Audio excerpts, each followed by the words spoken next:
तो कैसे हैं बच्चों? नमस्कार, good evening, how are you all? कैसे हैं आप लोग सब? चलिए देख लेते हैं जरा एक बार कौन कौन जुड़ चुके हैं। तो चैट रूम में आ जाइए सब लोग। Let's get started. जल्दी से स्टार्ट कर लेते हैं। फटाफट से आप मुझे बताइए, एम आई लाइव, ऑडिबल, विजिबल? कोई इशू इसमें? तो अगर, क्योंकि एक या दो दिन पूछना पड़ेगा मुझे कि कोई इशू तो नहीं है।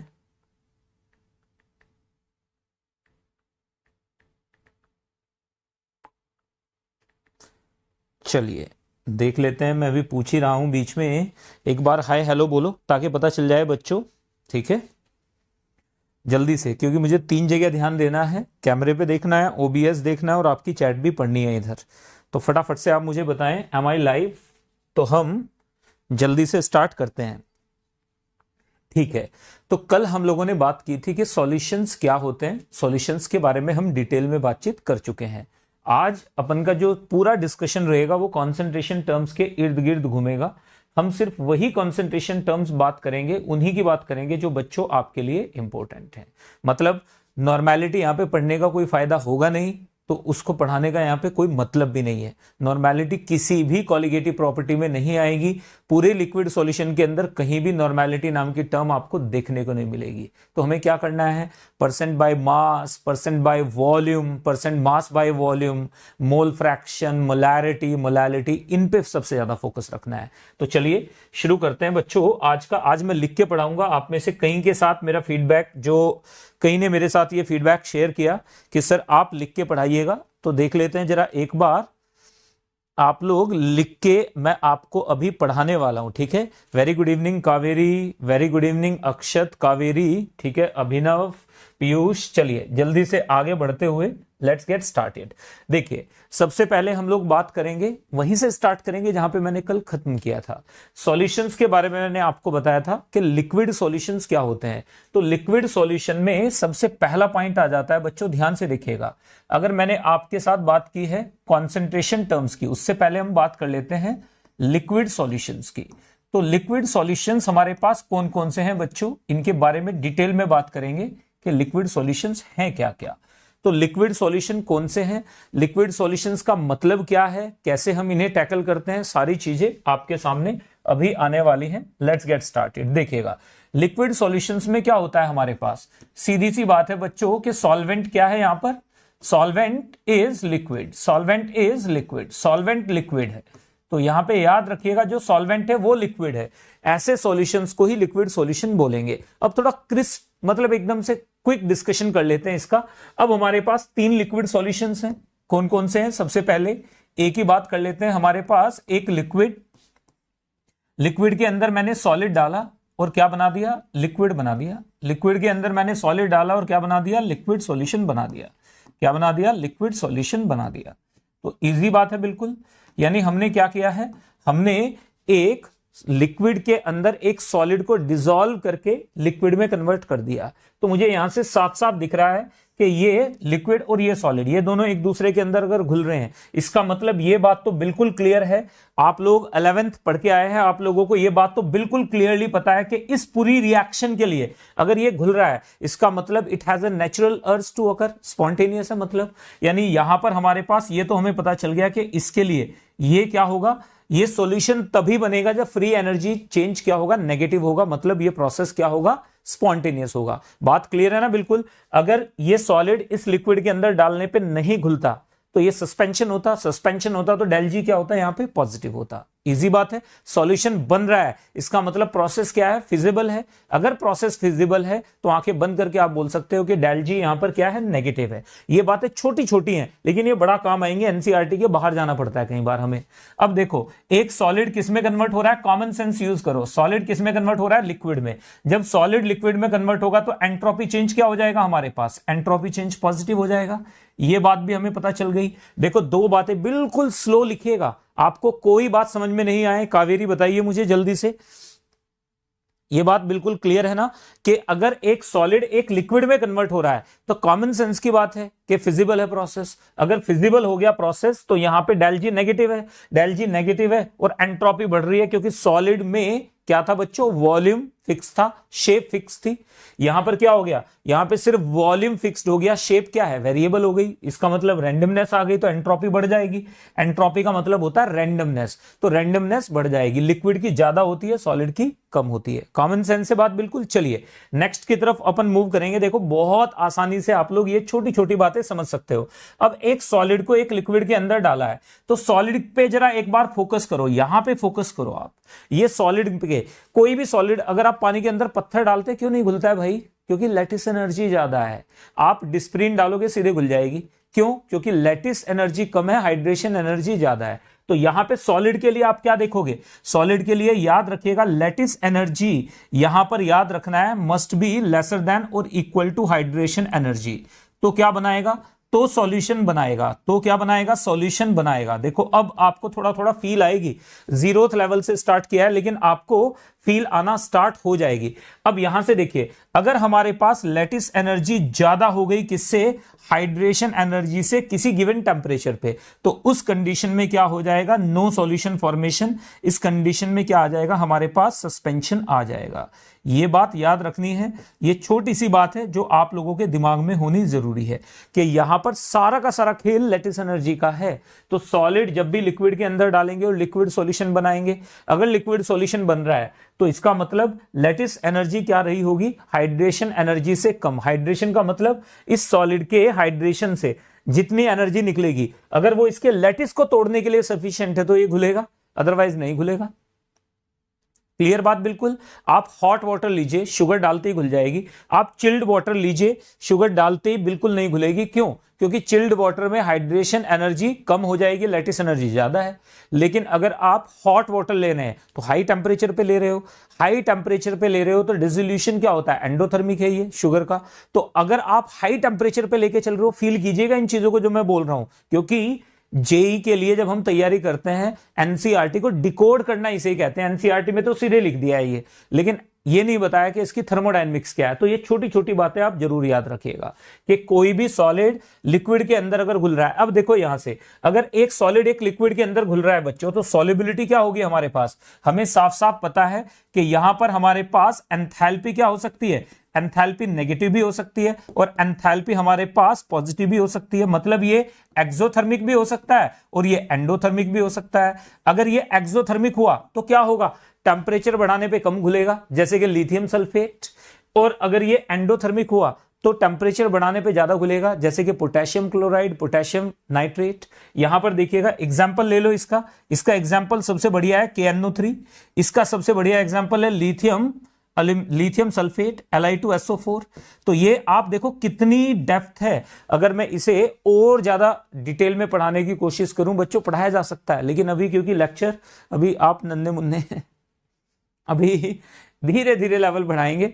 हवाई जहाज भी उड़ने से पहले रनवे पे कुछ किलोमीटर दौड़ता है, एक सर्टेन स्पीड के बाद उड़ना शुरू करेंगे अपन। तो पहले एक सर्टेन स्पीड, ताकि थ्रस्ट डेवलप हो पाए, उसके लिए एक सर्टेन स्पीड की जरूरत पड़ेगी हमें। बात समझ में आ रही है तो मुझे बताओ जल्दी से कमेंट सेक्शन में कि ये बात बिल्कुल क्लियर है।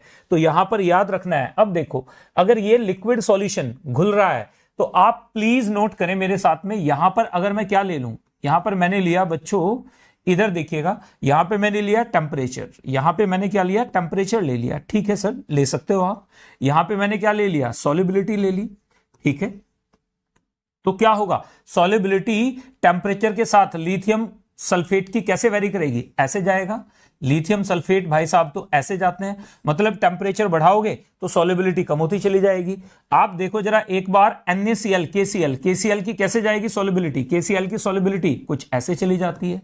अगर आप KNO3 लेके चलोगे तो KNO3 की सॉल्युबिलिटी कुछ ऐसे चली जाएगी, ये आ जाएगा हमारे पास। KNO3 और भी फास्ट मूव करता है। अगर आप NaCl के लिए लेके चल रहे हो तो NaCl के लिए सॉल्युबिलिटी कुछ ऐसे जाती है। This is the solubility of NaCl, ये हमारे पास NaCl की सॉल्युबिलिटी है, मतलब बहुत कम फर्क पड़ता है। तो ये ग्राफ आपको कैसे पता, याद करना पड़ेगा। कोई और चारा नहीं है, क्योंकि ये बच्चों डेटा बेस्ड है और डेटा बेस्ड चीजों को आपको याद करना पड़ेगा। तो एक दो बार बना के देखोगे तो आपके दिमाग में इंप्रिंट क्रिएट हो जाएगा कि KNO3 पानी में डालते ही पानी को ठंडा कर देगा, जबकि Li2SO4 पानी में डालेंगे तो पानी को गर्म कर देगा, क्योंकि एक्सोथर्मिक है उसका डिसोल्यूशन, राइट। तो यहां पे याद रखना है। अब हमारे पास कुछ ऐसे सॉलिड भी और कुछ ऐसी चीजें भी हो सकती हैं जो शुरुआत में तो क्या हो, शुरुआत में जो एंडोथर्मिक हो और बाद में एक्सोथर्मिक हो जाए, जैसे कि हमारे पास ग्लाउबर सॉल्ट। ग्लाउबर सॉल्ट क्या होता है, Na2SO4.10H2O। ये क्या काम करता है, ये शुरुआत में तो क्या होगा, जब तक वाटर यहां से क्या हो रहे हैं, एक्सपेल हो रहे हैं, तब तक तो एंडोथर्मिक रहेगा और उसके बाद क्या हो जाएगा, ये एक्सोथर्मिक हो जाएगा। 32 डिग्री सेल्सियस तक ये क्या होता है, एंडोथर्मिक होता है, उसके बाद ये एक्सोथर्मिक हो जाता है। देखो कितनी मजेदार है, और जितनी चाहे इसमें डिटेल आप पढ़ सकते हो, जेई में कोई लिमिट नहीं होती है, याद रखिएगा। लेकिन मुझे मालूम है कि अभी शुरुआत है, अभी तो पार्टी शुरू हुई है, तो धीरे धीरे लेवल को भी बढ़ाएंगे। फिलहाल आप देखो, एक चीज आप नोट कीजिएगा, यहां पर याद रखना है, जिसकी सॉल्युबिलिटी अगर हमारे पास डेलएच पॉजिटिव आ जाए, अगर आपको किसमें रीजनिंग टाइप के क्वेश्चन में मैं दे दूं, डीपीपी में डालूंगा इस टाइप के क्वेश्चंस, अगर ये है तो उस केस में क्या हो जाएगा, solubility will be directly proportional to temperature.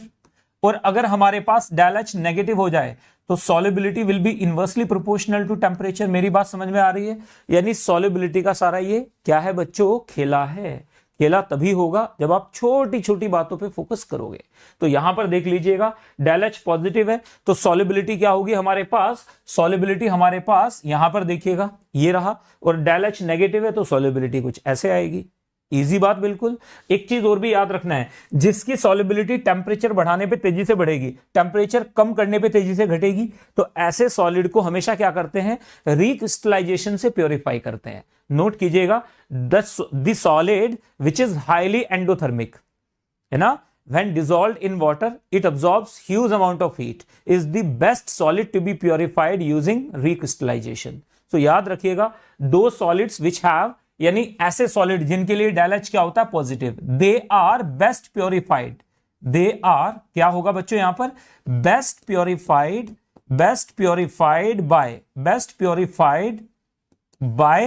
Bye recrystallisation. याद रखिएगा, रिक्रिस्टलाइजेशन से इन्हें आप क्या कर सकते हो, प्योरीफाई कर सकते हो। ये बात नोट कर लीजिएगा। एग्जाम्पल ले सकते हैं जैसे कि KCl, KNO3 etcetera.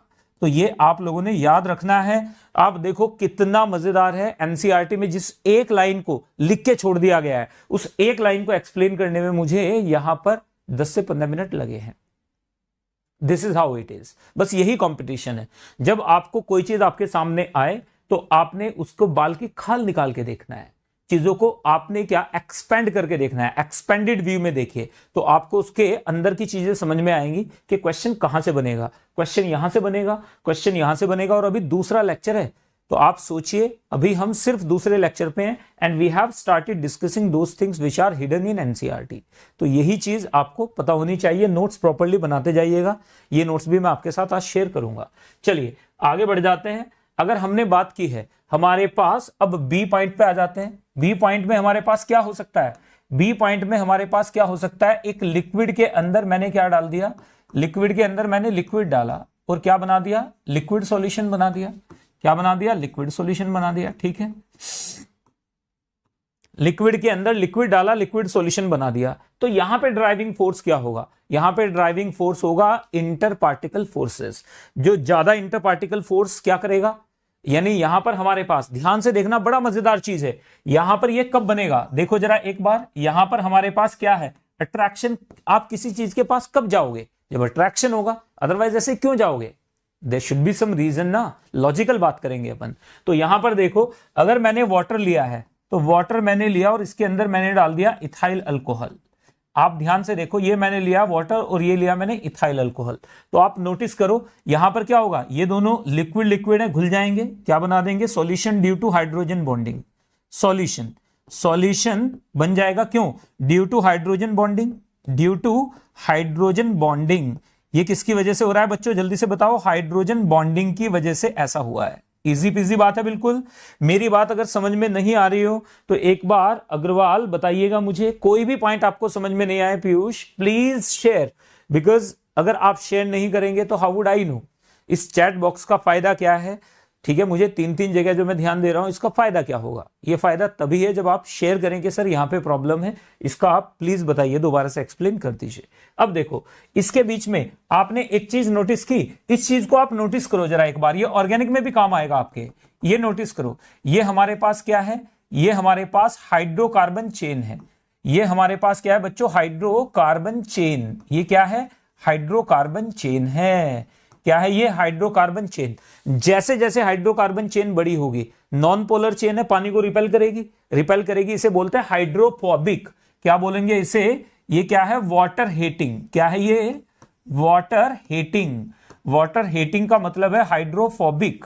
Water heating का मतलब क्या बोलते हैं? इसके लिए एक वर्ड यूज करते हैं अपन, हाइड्रोफोबिक। क्या यूज करते हैं? हाइड्रोफोबिक यूज करेंगे।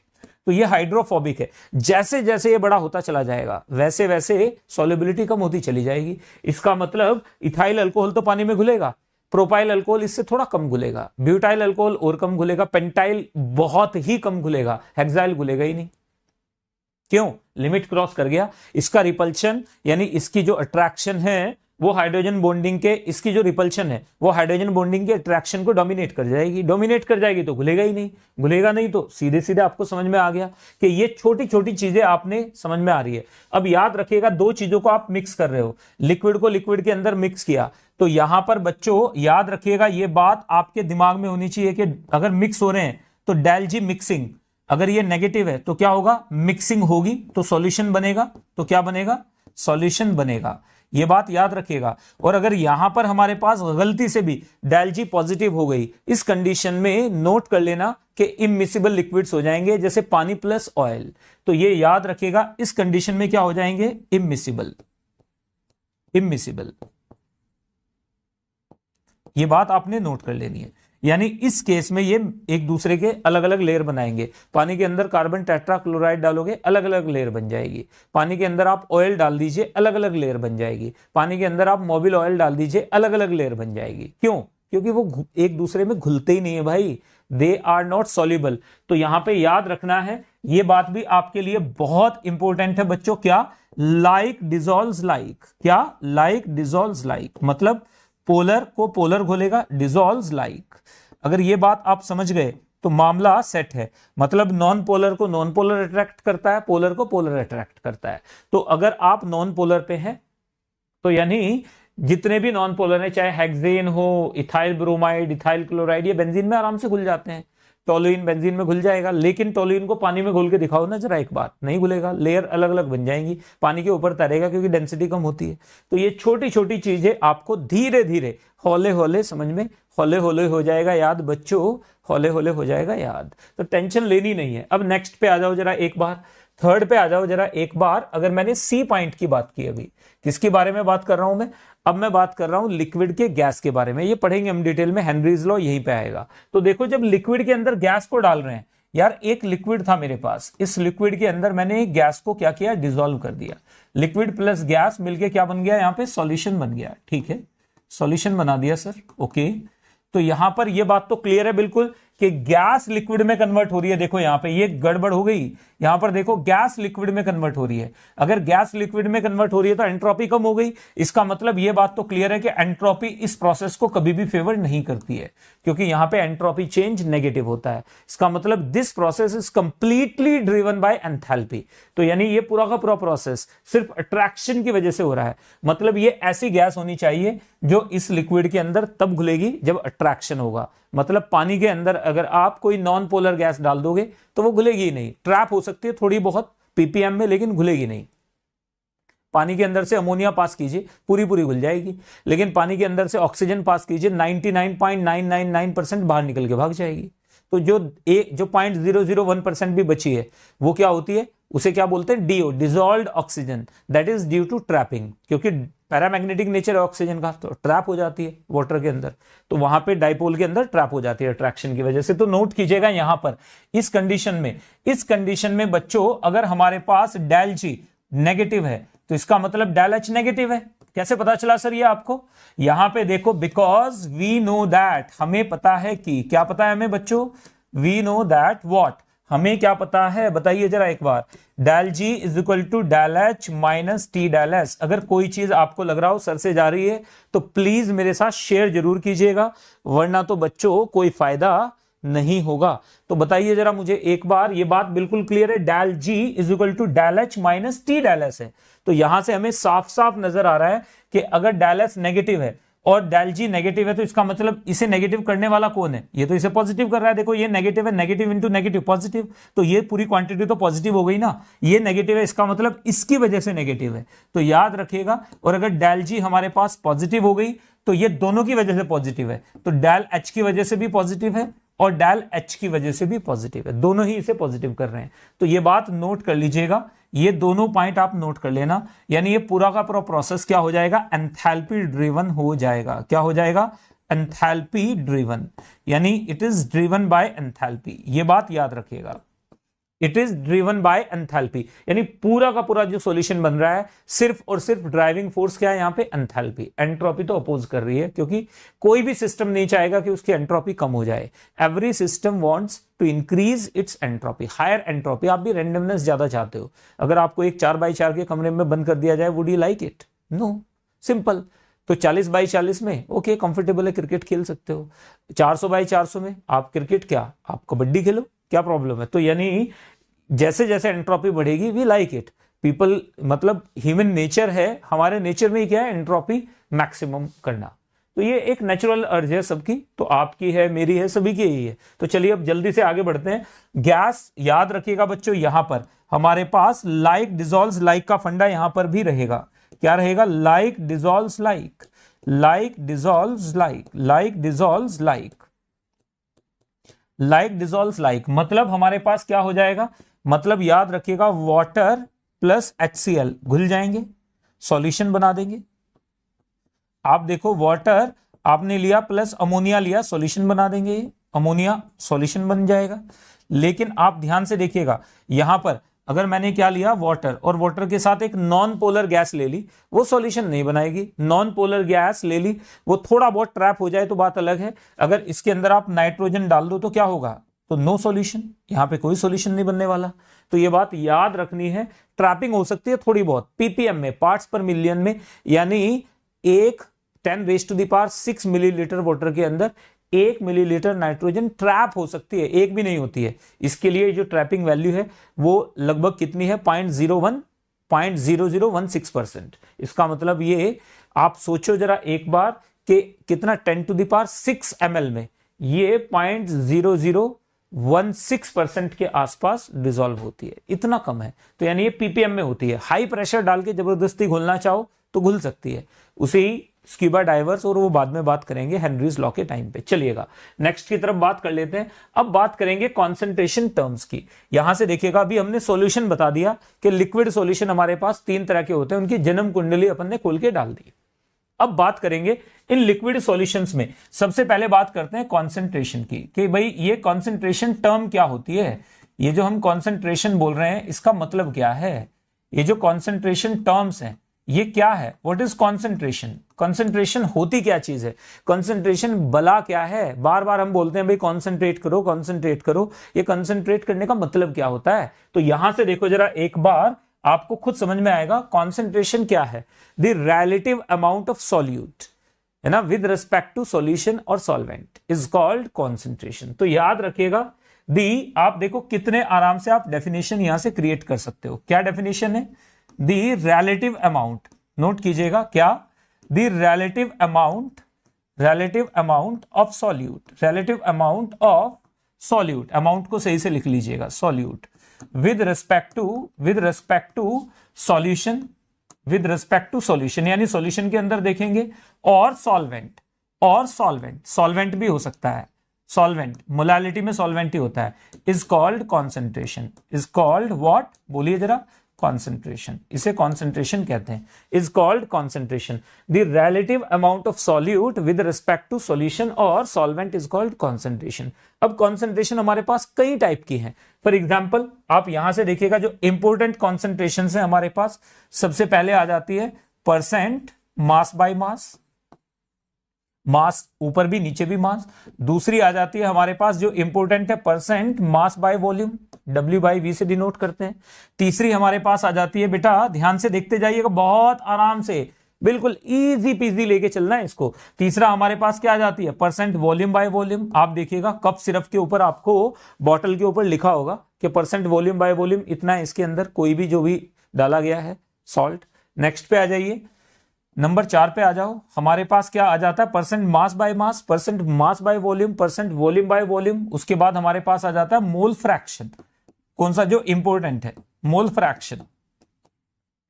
नेक्स्ट में हमारे पास क्या है बच्चों, 5th में हम लोग बात करेंगे मोलैलिटी की। किसकी बात करेंगे, मोलैलिटी।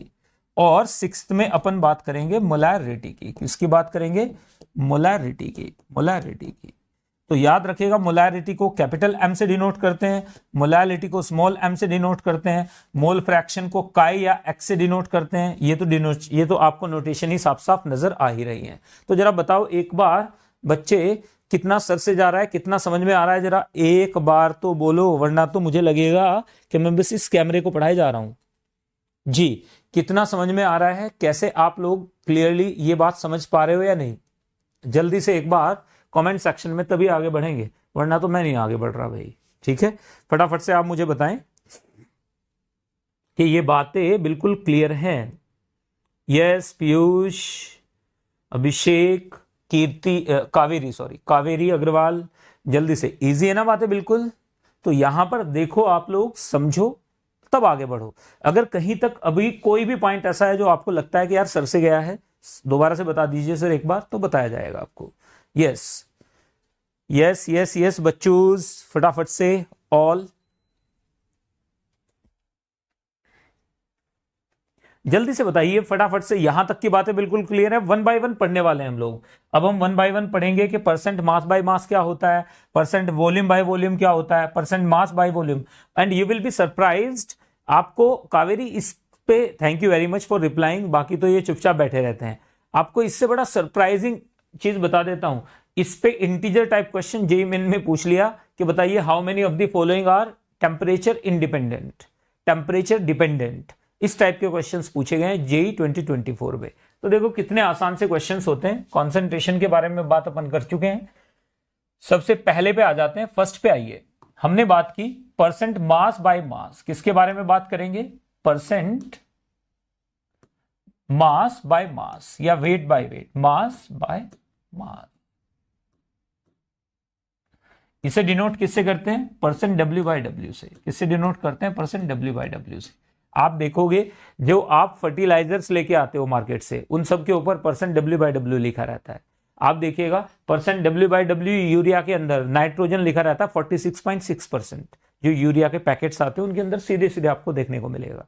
तो ये रहा आपके सामने what is percent by mass, percent mass by मास। इसे परसेंट बाय मास भी बोल देते हैं। ये होता क्या चीज है, याद रखिएगा, द अमाउंट ऑफ, यहां से बहुत इजी लेके चलिएगा, the amount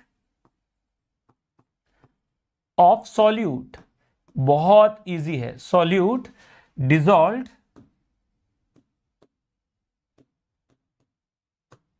in 100 gram, present in 100 gram of solution, not dissolved, present in 100 gram of solution, present, याद रखिएगा ये डिसॉल्व नहीं, प्रेजेंट। प्रेजेंट ऑब्वियस सी बात है, सॉल्यूशन की बात कर रहे हैं तो डिसॉल्व ही है। तो present in 100 gram of solution, present in 100 gram of solution.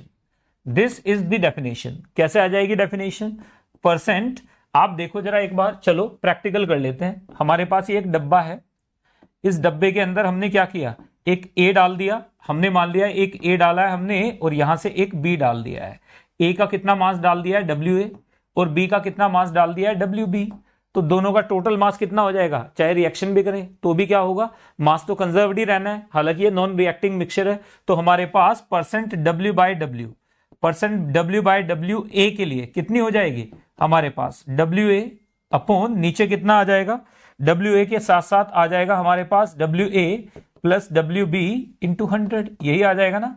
This will be equal to, अगर आप इसे थोड़ा सा फोकस करके देखें तो आपको साफ साफ दिख रहा है यूनिटलेस क्वांटिटी है, ये हमें साफ साफ नजर आ जाएगा क्या, वेट ऑफ सॉल्यूट, सॉल्यूट का वेट अपॉन नीचे आ जाएगा weight of solution, weight of solution into 100।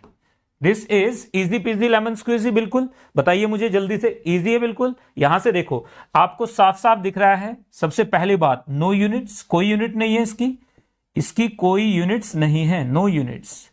दूसरी बात आप देखो मास क्या टेम्परेचर के साथ कभी बदलता है, नहीं बदलता है, तो ये टेम्परेचर इंडिपेंडेंट है। ये क्या है बच्चों, टेम्परेचर इंडिपेंडेंट। क्या है, टेम्परेचर इंडिपेंडेंट, याद रखिएगा इंडिपेंडेंट है, टेम्परेचर इंडिपेंडेंट है। तो ये दो बातें आपको समझ में आ गई।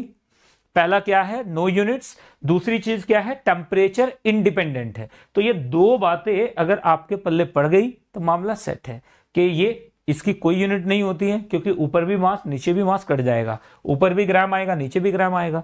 यहां से देख लो द अमाउंट ऑफ सॉल्यूट आप लिख लो इन ग्राम्स या kilogram, present in 100 gram of solution is called percent by मास। तो यानी ये यूनिट नहीं रखता है, टेम्परेचर पे डिपेंड नहीं करता है। क्वेश्चन करते हैं इसका, चलिए एक क्वेश्चन कर लेते हैं इसका, एक क्वेश्चन करते हैं, कॉन्सेप्ट क्वेश्चन। हमारे पास हमने मान लिया यहां पे, बच्चे ध्यान से देखना है, 20 gram of urea is dissolved in 100 gram पानी, in 100 gram water. 100 gram water के अंदर अपन ने क्या कर दिया, डिसॉल्व कर दिया है इन 100 ग्राम वाटर। तो आपने क्या करना है, फाइंड, आपने करना है क्या बच्चे, find percent W by W यानी percent weight by weight of urea, urea के लिए परसेंट वेट बाय वेट निकालिए, क्या हो जाएगा, find percent weight by weight of urea. जल्दी से मुझे कमेंट सेक्शन में इसका आंसर लिख के बताओ फटाक से कि क्या आंसर इसका होने वाला है, what will be the answer of this question. चलिए देखते हैं जरा एक बार कितने बच्चे आप में से सही जवाब दे पाते हैं।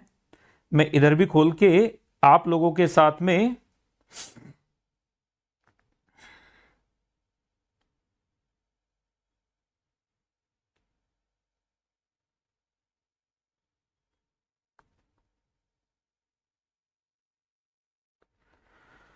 बहुत अच्छे बहुत अच्छे बहुत अच्छे,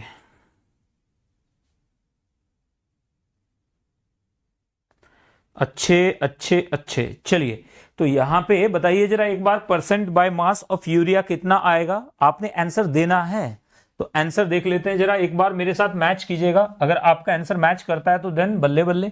तो हमारे पास आ जाएगा percent W by W of urea, urea के लिए बात कर रहे हैं, जिसके लिए बात करेंगे वो ऊपर आएगा, बाकी टोटल नीचे आएगा। तो हमारे पास कितना आ जाएगा, मास ऑफ यूरिया यानी कितना है हमारे पास 20 अपॉन नीचे कितना आ जाएगा 120 इंटू 100, कितना आ जाएगा दिस। तो आप देखो जरा एक बार, अगर आपने यहाँ पे 120 नहीं किया, अगर आपने यहाँ पे 120 नहीं किया तो गड़बड़ हो जानी है। तो मैं इसे अलग से लिख दे रहा हूं, देखो यहाँ पे हमारे पास क्या आएगा, यहाँ पे हमारे पास आ जाएगा W यूरिया, नीचे क्या आएगा W urea plus W water, ये आ जाएगा।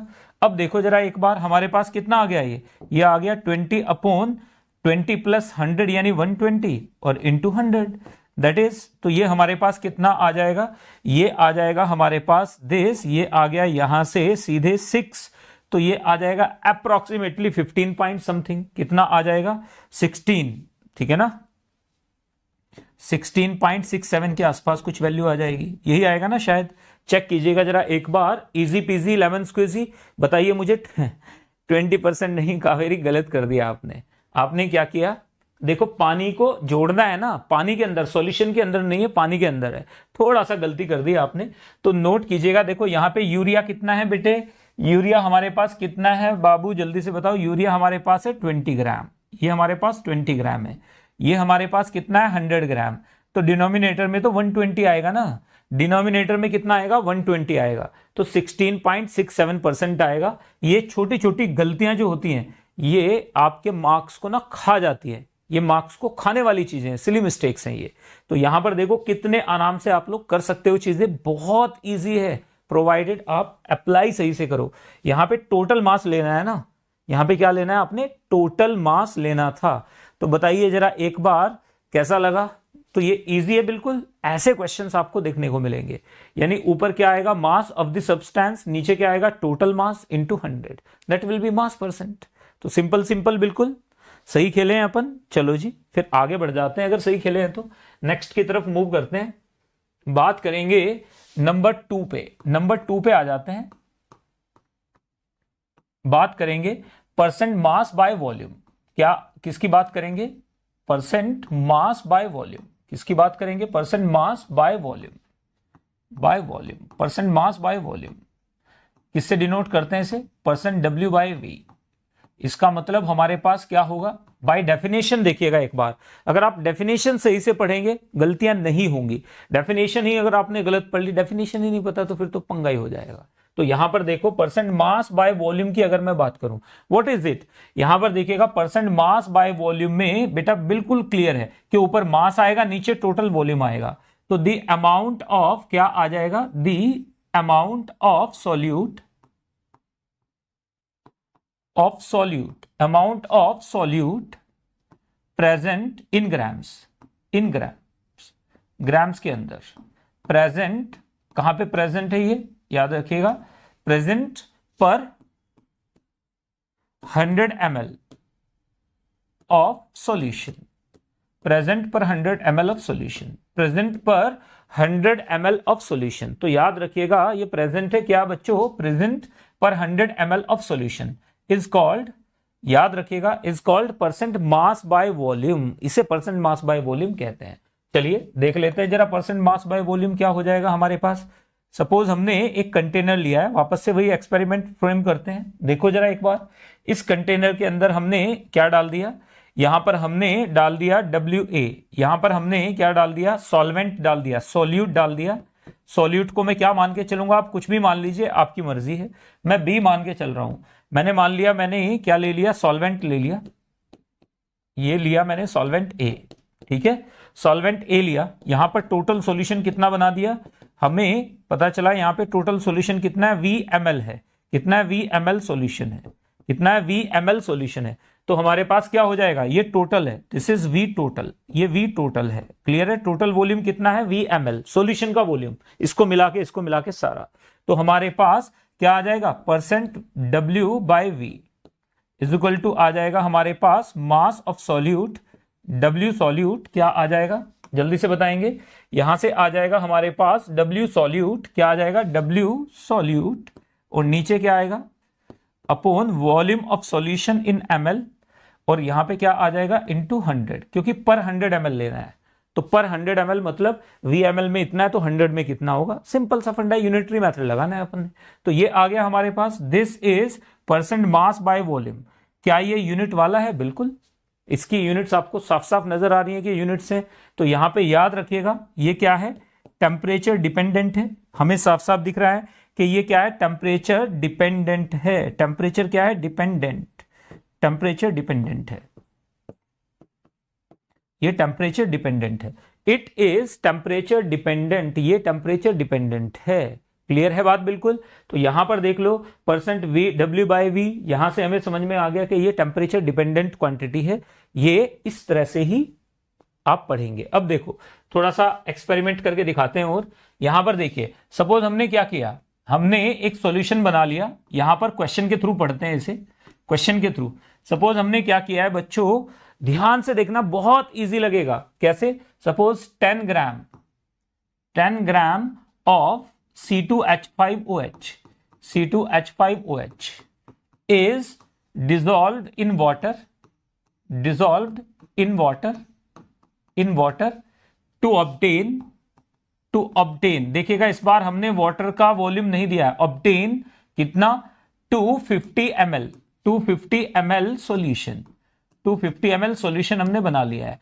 Find percent by volume, find percent mass by volume of ethyl alcohol, volume of ethyl alcohol C2H5OH, C2H5OH का परसेंट मास बाय वॉल्यूम निकाल के बताइए। निकाल लेते हैं, चलो लेट्स डू इट। तो यहां से हमारे पास क्या आ जाएगा, percent W by V is equal to आ जाएगा हमारे पास WB upon volume of solution, WB का मतलब यहां पे देखिएगा B का मतलब सॉल्यूट से है, मैंने माना है, ये कोई स्टैंडर्ड नहीं है। आप यहां पे B की जगह हाथी रख लो, लेकिन याद रखना है सॉल्यूट को आप हाथी बोल रहे हो। तो ये छोटी छोटी बातें आप याद रखना है, ABCD दीज आर, ये मैंने क्या आपके for the sake of simplicity ये एज्यूम किया है, प्रिज्यूम किया और कुछ नहीं है। तो यहां पे इंटू क्या आ जाएगा 100, रखो वैल्यू, यहां पे आ जाएगा हमारे पास बच्चों 10 ग्राम है, ठीक है, अपॉन वॉल्यूम कितना है 250 इंटू 100। तो यहां से हमारे पास कितना आ गया, यहां से हमारे पास आ गया 1000 अपॉन 250 दैट इज 4। तो ये आ गया 4%, कितना आ जाएगा 4%। तो सीधे सीधे आपको दिख रहा है कि 4% है। इसका मतलब 4% का मतलब क्या है कि every 100 ml of solution contains or would contain 4 gram of ethyl alcohol. Every 100 ml chunk would contain 4 gram of ethyl alcohol.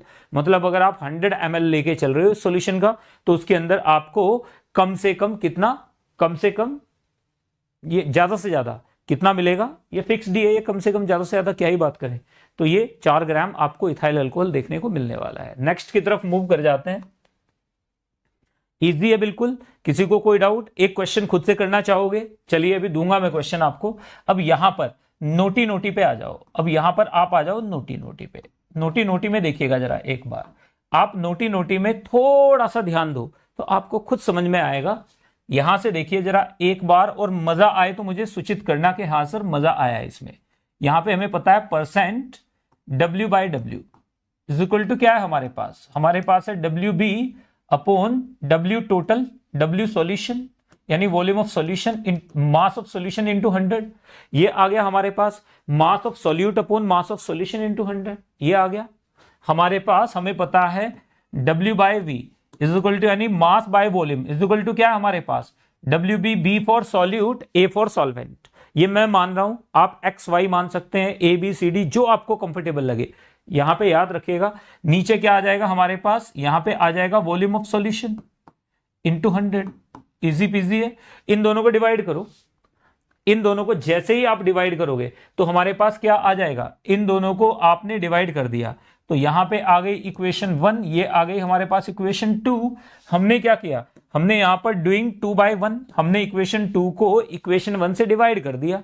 तो हमारे पास क्या आ जाएगा, हमारे पास आ जाएगा percent W/V upon percent W/W यानी mass by mass, percent mass by volume, percent mass by mass is equal to कितना आ जाएगा, आपने डिवाइड किया तो ये कट जाएगा, दिख रहा है साफ साफ, WB कट जाएगा, हमें ये भी नजर आ रहा है। ऊपर क्या चला जाएगा, ऊपर आप ध्यान से देखोगे ऊपर क्या आ गया, मास अपॉन वॉल्यूम यानी डेंसिटी ऑफ सॉल्यूशन आ गई, क्या आ गई, डेंसिटी ऑफ सॉल्यूशन।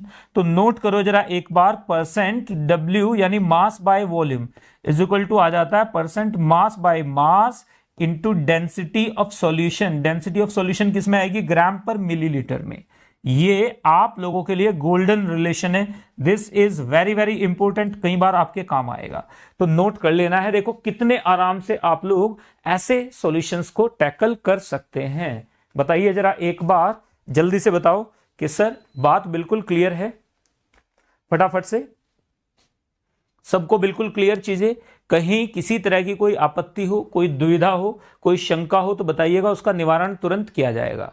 तो यहां पर छोटी छोटी बातें हैं, छोटी छोटी चीजें हैं जिन पे हमें फोकस करना है। चलिएगा नेक्स्ट की तरफ अपन मूव करेंगे। नेक्स्ट की तरफ हम लोग मूव कर रहे हैं। यहां पर देखिएगा परसेंट W/W, परसेंट W/V, ये सारी की सारी चीजें आप लोगों ने एक बार नोट कर ली हैं। तो यहां से अब हमारा रास्ता आगे की तरफ निकल जाता है। चलिएगा तो देखते हैं, जरा एक सेकंड रुकिएगा बच्चों।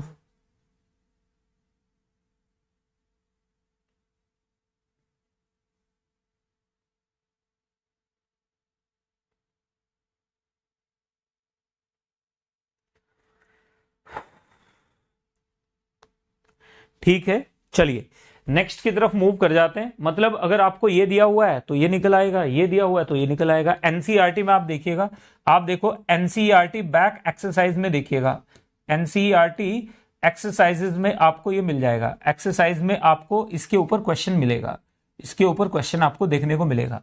एनसीईआरटी एक्सरसाइज में इसके ऊपर क्वेश्चन आपको देखने को मिलेगा। ये लगातार पूछा जा रहा है जेईई मेन में, आपको ऐसे क्वेश्चंस देखने को मिलते हैं, एडवांस के लेवल की ये चीज नहीं है।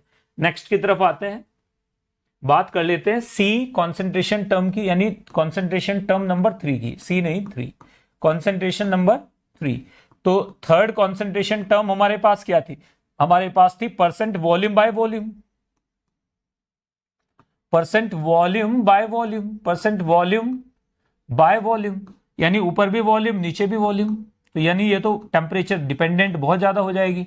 इसे कैसे डिनोट करेंगे? V बाई वी से डिनोट करते हैं। किससे डिनोट करते हैं? V by V. ऊपर भी वॉल्यूम आएगा, नीचे टोटल आएगा, इंटू 100 आएगा। डेफिनेशन देखिए, डेफिनेशन में यहां पर द वॉल्यूम ऑफ क्या आ जाएगा? The volume of solute, solute ले लीजिए, सॉल्यूट इन ml, हम मिलीलीटर में लेके चल रहे हैं, आप लीटर में लोगे तो नीचे भी लीटर लोगे, यूनिटलेस क्वांटिटी है।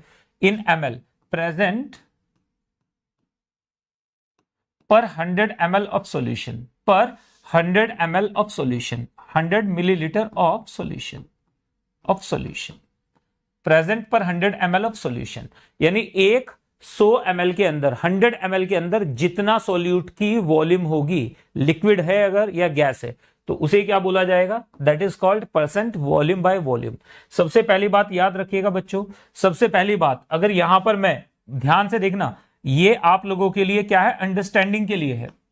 यहां पर अगर मैं इसके अंदर VA डाल दूं, A का वॉल्यूम, और यहां पर मैंने VB डाल दिया, B का वॉल्यूम, VB, यहां पर टोटल वॉल्यूम कितना हो जाएगा हमारे पास? टोटल वॉल्यूम हो जाएगा VA प्लस VB, जुड़ जाएंगे ये VA प्लस VB। हम तो आइडियली मान के चल रहे हैं कि इसमें कोई वॉल्यूम लॉस नहीं हो रहा है, तो VA प्लस VB होगा टेक्निकली। तो यहां से क्या आ जाएगा हमारे पास?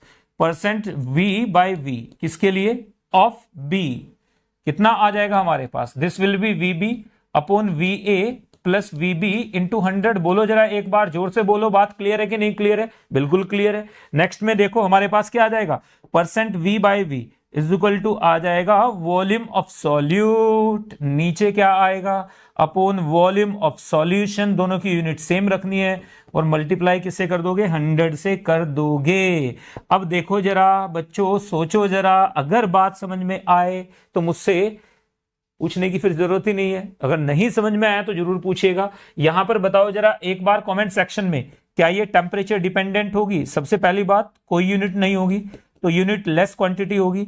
दूसरी बात याद रखना है, टेम्परेचर डिपेंडेंट क्वांटिटी है, टेम्परेचर डिपेंडेंट क्वांटिटी है, ये टेम्परेचर डिपेंडेंट क्वांटिटी है, टेम्परेचर डिपेंडेंट क्वांटिटी होगी। तो ये छोटी छोटी मगर मोटी बातें हैं जो आपको याद रखनी है। बताइए मुझे जल्दी से कि बात बिल्कुल क्लियर हो, अगर तो एक बार जल्दी से बोल डालो कि सर बात तो समझ में आ गई है। इजी पीजी लेमन स्क्वीजी, बिल्कुल आप लोगों के लिए बहुत आसान सी चीज है, लेकिन समझने में आपको ज्यादा वक्त नहीं लगेगा, ये बहुत आसान है। It is really very easy. Example देता हूं इसका मैं, क्वेश्चन करते हैं। चलिए कॉन्सेप्ट क्वेश्चन कर लेते हैं। हमारे पास क्या है? 20 millilitre of 20 millilitre of methanol, methanol मतलब methyl alcohol, is mixed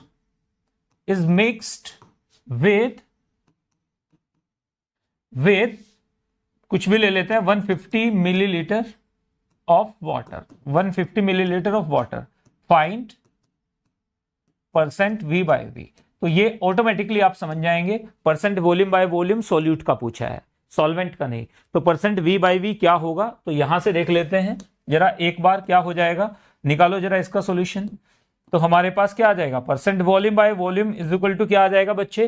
percent volume by volume is equal to आ जाएगा वॉल्यूम ऑफ सॉल्यूट, नीचे क्या आ जाएगा हमारे पास? वॉल्यूम ऑफ सॉल्यूशन, और इनटू क्या हो जाएगा? 100। रखो वैल्यू, वैल्यू रखो। सॉल्यूट क्या है हमारे पास? ये रहा 20 अपॉन नीचे वॉल्यूम ऑफ सॉल्यूशन कितना हो जाएगा? 20 प्लस यहां पर देखो ये 150, तो यहां से आ गया हमारे पास 20 अपॉन 170।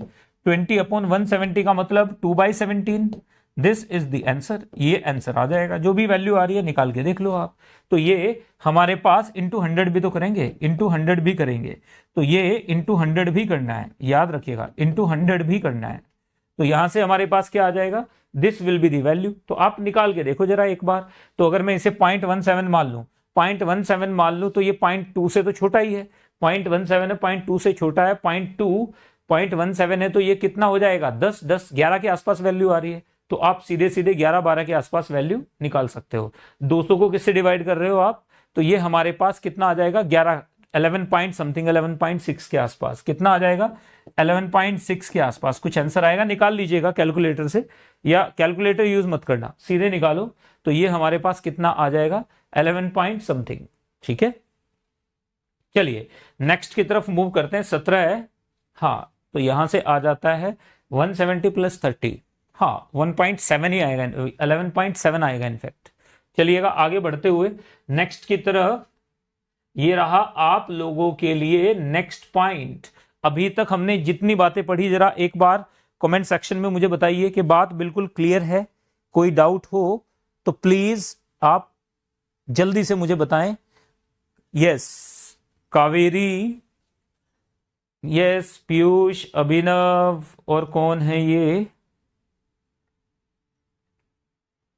क्या नाम रखा है भाई, चलिए बताइए जल्दी से बेटा। क्लियर है ना बात बिल्कुल? कोई डाउट है तो प्लीज मेरे साथ एक बार शेयर करें कि सर यहां तक जो भी पढ़ा हमने, शुरुआत का थोड़ा सा पार्ट थर्मोडायनेमिक्स का था, उसको एक बार जरूर पढ़ लीजिएगा। क्लियर बिल्कुल सबको? क्लियर क्लियर क्लियर क्लियर, अरे क्लियर है या नहीं क्लियर है? तो एक बार कमेंट सेक्शन में, तो चलिए टीचर चैट रूम में देख लेते हैं जरा कौन कौन बोल रहे हैं। ठीक है, चलिए क्लियर हो गया। तो अब बात करेंगे किसकी, मोल फ्रैक्शन की। किसके बारे में बात करेंगे, मोल फ्रैक्शन के बारे में बात करेंगे। इंपॉर्टेंट है काफी, थोड़ा ध्यान से पढ़ना। मोल फ्रैक्शन, तो याद रखिएगा अब हम बात करने वाले हैं नंबर 4 की, विच इज मोल फ्रैक्शन। बहुत इंपॉर्टेंट है मोल फ्रैक्शन, FRACTION, मोल फ्रैक्शन। मोल फ्रैक्शन को डिनोट करते हैं काई से या एक्स से। तो मोल फ्रैक्शन क्या चीज होती है?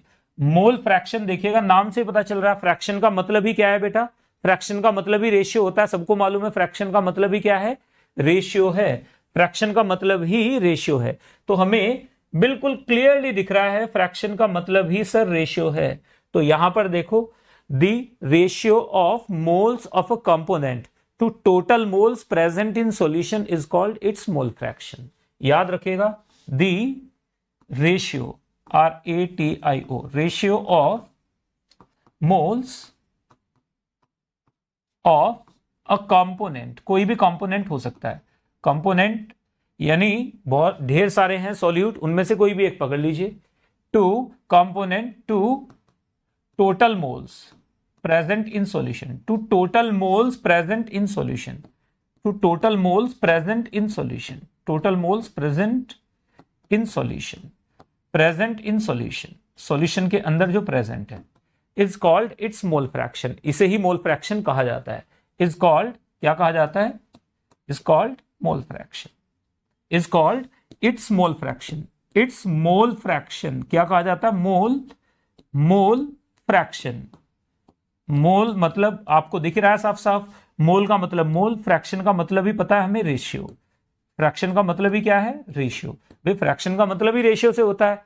क्लियर है ना बात बिल्कुल? अब देखो आपको क्लियरली समझ में आएगा। ऐसा तो होता ही नहीं है कि जो पढ़ाया जाए आपको समझ में ना आए, ऐसा पॉसिबल है क्या? डालो जरा इसमें वापस से। ये हमने मान लिया, हमने ए डिसॉल्व कर दिया यहां पे, ये हमने मान लिया यहां पे हमने बी डिसॉल्व कर दिया। ए डिसॉल्व किया, बी डिसॉल्व किया, तो हमारे पास क्या आ गया बच्चों, ए है, बी है। मैंने मान लिया इसके मोल्स ए एन ने डाले हैं, इसके मोल्स कितने डाले हैं, एन बी। तो यहां पे हमारे पास टोटल मोल्स कितने हो जाएंगे, एन टोटल कितने हो जाएंगे, बताओ जरा एक बार, सोचो सोचो सोचो सारे नन्हे मुन्ने गुड्डूज एंड गुड़ियाज।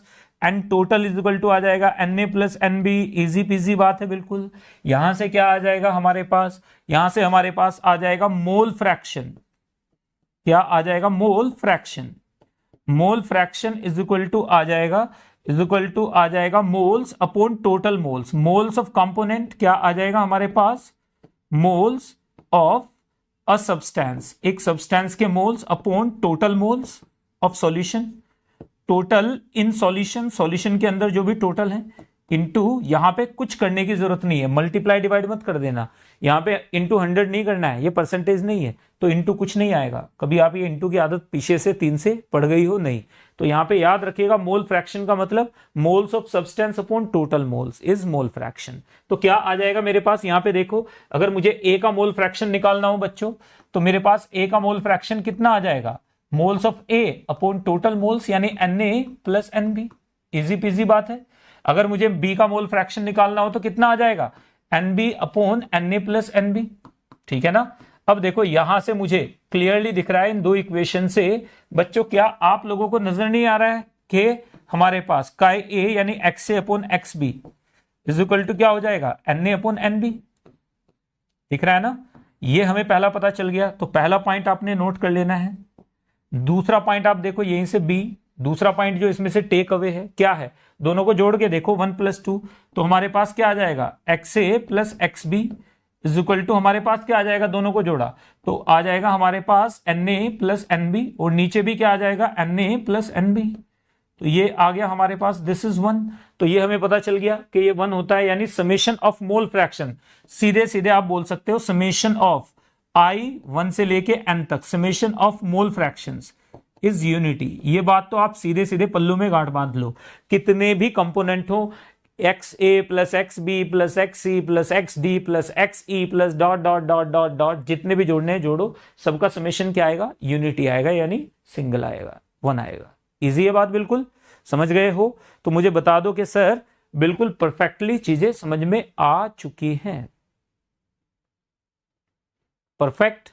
चलो जी आगे बढ़ जाते हैं, अब बात करेंगे इसके आगे की, नेक्स्ट की तरफ मूव करेंगे। तो ए और बी, इससे भी ज्यादा इंपॉर्टेंट एक चीज और भी है, तो x A plus X B आपको नोट कर लेना है बच्चों। इसमें सी पॉइंट बहुत इंपॉर्टेंट है, तो इसे ब्लू से लिख देते हैं। याद रखिएगा हमारे पास mole fraction is always lesser than or equal to 1।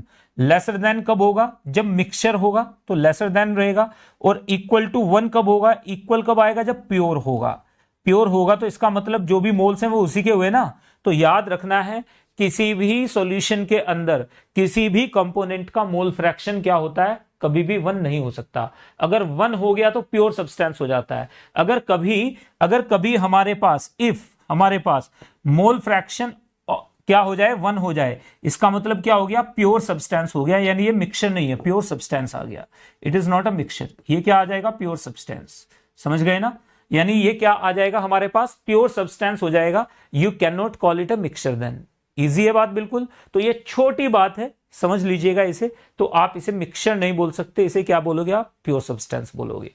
तो मोल फ्रैक्शन कभी भी एक से ज्यादा नहीं हो सकता, एक मैक्सिमम वैल्यू है, क्योंकि डिनोमिनेटर न्यूमरेटर बराबर हो गए। इसका मतलब ये हो गया कि जिसके मोल ऊपर भी उसी के हैं नीचे भी उसी के हैं, तो कट के 1 आ जाएगा सीधे सीधे। तो ये बात नोट कर लीजिएगा।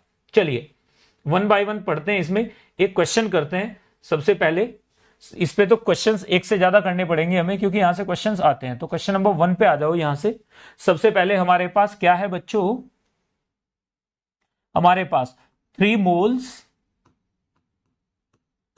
Of nitrogen, 4 moles of O2 and 6 moles of hydrogen are mixed. Find mole fraction of each. Find mole fraction of each component. Mole fraction निकालेंगे each component, हर component का fraction of each, सबका mole fraction निकालिए। Find mole fraction of each। तो यहां से क्या आ जाएगा हमारे पास बच्चों, जल्दी से बताइए। यहां से हमारे पास आ जाएगा find mole fraction of each of the component। तो यहां से आ जाएगा 3 मोल्स, तो ये N2 के हैं, तो कितना हो जाएगा बताओ जरा एक बार फटाफट से। हमारे पास मोल फ्रैक्शन ऑफ N2 निकालो, कितना हो जाएगा, मोल्स ऑफ N2 कितने हैं हमारे पास, 3 अपॉन टोटल मोल्स निकाल लेते हैं। एन टोटल कितने हैं बच्चों, निकालो जरा एक बार। एन टोटल है 3 + 4 + 6 दैट इज 13। तो यहां पे आ जाएगा 3/13। XO2 हमारे पास आ जाएगा 4/13। H2 हमारे पास कितना आ जाएगा, 6/13।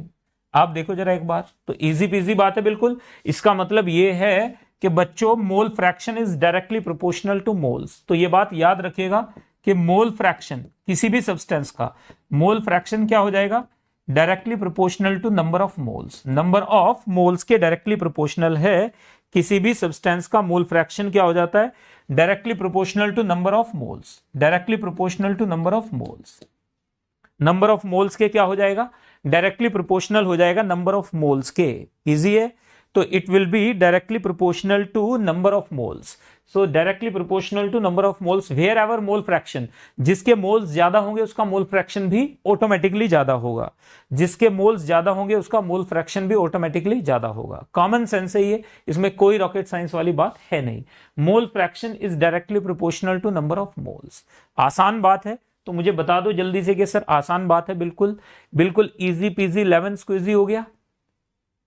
चलो जी नेक्स्ट की तरफ मूव कर लेते हैं। ये रहा हमारे पास mole fraction is equal to is directly proportional to number of moles.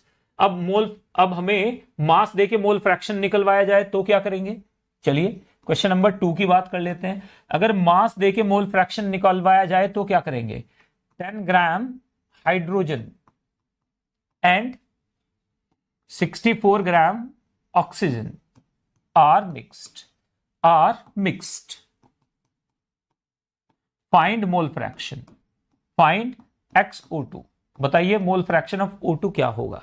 तो देखो कैसे निकालेंगे, सबसे पहले मास को किस में कन्वर्ट करना पड़ेगा, मोल्स में।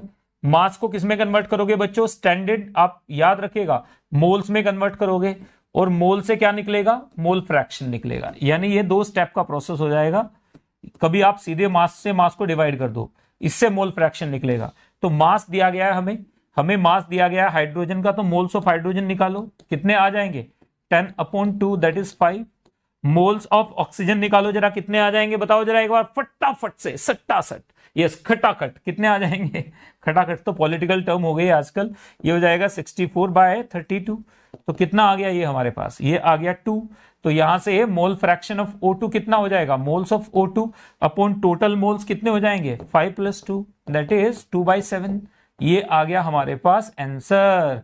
तो इजी पीजी अगर लग रहा है तो मुझे बताओ जल्दी से कि सर बात बिल्कुल क्लियर है, आसान है बात बिल्कुल, कहीं कोई दिक्कत कोई परेशानी कोई शक या सुबह अगर है तो मेरे साथ जल्दी से बताइए कि सर यहां पर मुझे इसमें ये दिक्कत थी, ये परेशानी थी, ये इश्यू था।